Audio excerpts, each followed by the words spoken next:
Je vais te faire en plus un petit exemple pour le test d'adéquation du Ki 2.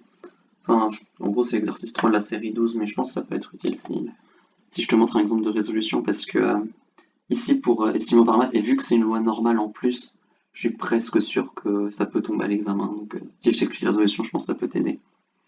Donc, ici, dans l'exercice, déjà, tu vois ton tableau, tu vois du coup la moyenne écartée calculée par cet échantillon de taille 83. Du coup, déjà, tu peux déduire que n est égal à 83.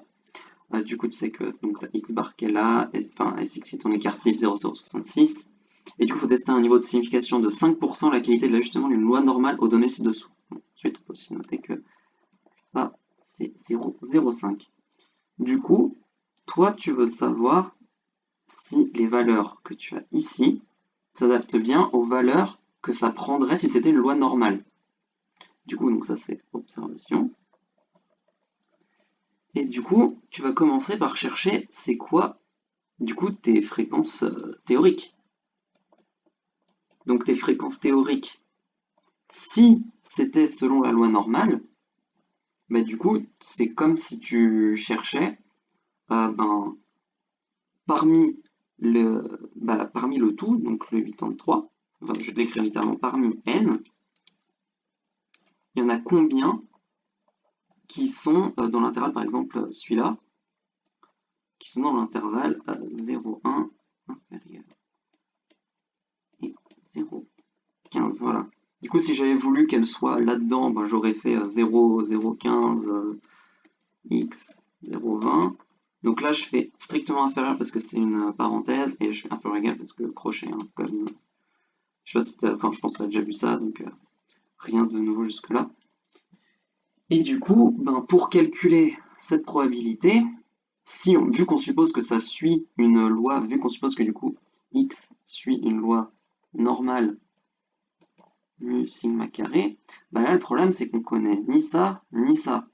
Alors du coup c'est là qu'on va estimer, et du coup on va dire que mu chapeau c'est égal à x bar, du coup la moyenne la moyenne calculée, et que la variance au carré c'est égal à l'écart type au carré, qui est du coup égal à, on avait dit 0,066, qu'on va mettre au carré, et du coup ça c'était égal à 0,173.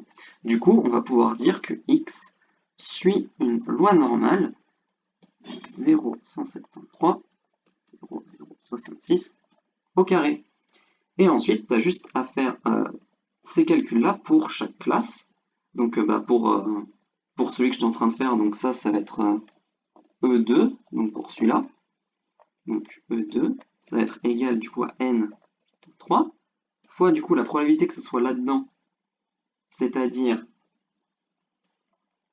P du coup de 0,1 moins 0,173 sur 0,066 inférieur à x qui est inférieur ou égal à 0,15 moins 0,173 sur 0,066. Ça, c'est juste l'application bête de la loi normale, hein, donc tu connais. Enfin, x du coup moins mu sur... parce que du coup, que x suive... Enfin, la loi normale, bref, tu sais comment appliquer la loi normale, donc pas besoin de trop rentrer dans les détails. Du coup, il donne 3 fois ça. Du coup, tu vas pouvoir utiliser tes phi maintenant, 83, fois du coup... Donc ça, j'ai calculé de mon côté, c'était phi de moins 0,348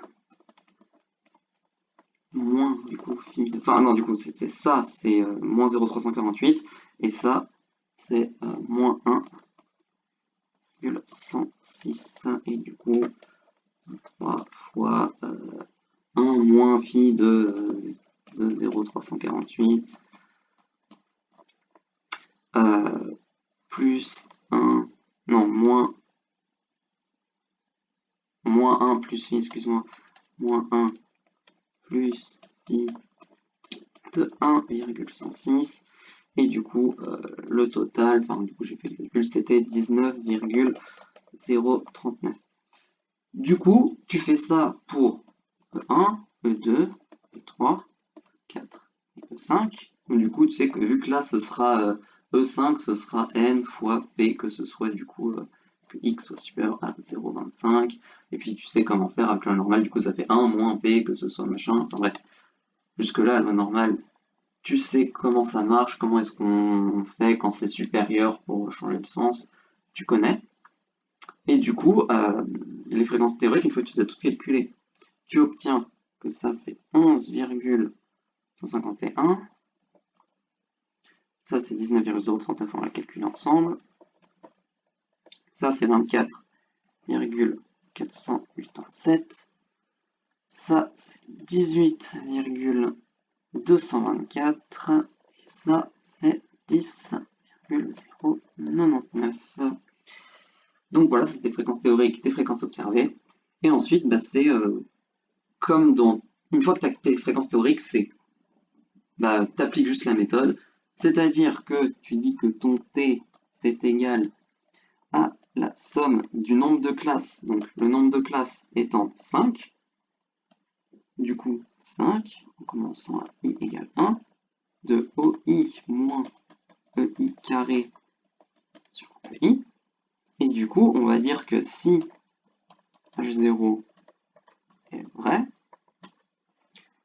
T suit la loi comme ça, de...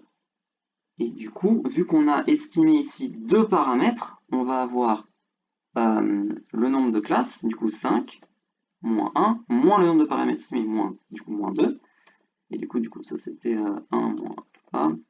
Et du coup, T suit 2, 3, 2, excuse-moi. Je ne sais plus faire de soustraction. 0,95. Parce que du coup, on avait dit qu'alpha c'était 0,05. Et du coup, ensuite, tu as juste à calculer ton Tops, du coup, en remplaçant littéralement avec les valeurs. Et du coup, Tops, ici, c'est 1,607. Cette valeur-là, c'est 5,99. Et du coup, ton Tops est inférieur à cette valeur-là. Donc, on ne rejette pas H0.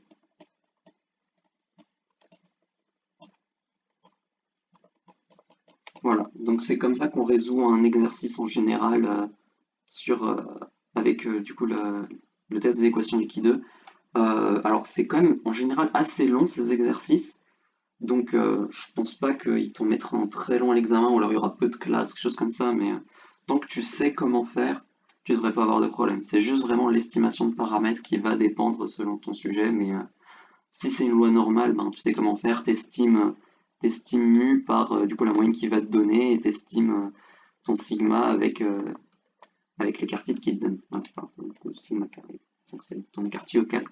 Voilà, j'espère que ça t'a aidé.